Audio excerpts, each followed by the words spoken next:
Kita kita sa likod. Okay na. So, hello everyone. Ako po si Hazel Anesmida. Pero yung since pag-ibig naman yung topic natin and if natin sa personal or yung romantic love. So, wala pang experience yan. But, i-share ko lang na ngayon ko lang na-realize na ang pag-ibig ay masakit at masaya. Alam niyo ba yun? Hindi po. Ay, hindi. Bakit? So, yung pag-ibig is hindi lang yan all about kasiyahan with the loved ones or i-relate natin to kay Jesus Christ.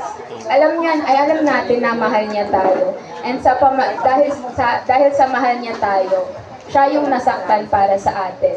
Amen ba? Siya yung napako para sa kasalanan natin. Dahil nga mahal niya tayo.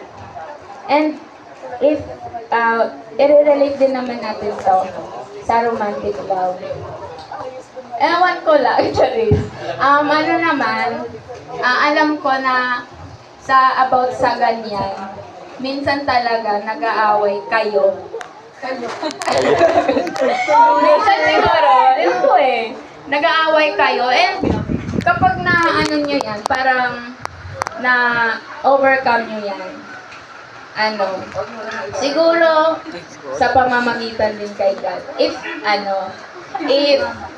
nagbe-base kayo sa Bible.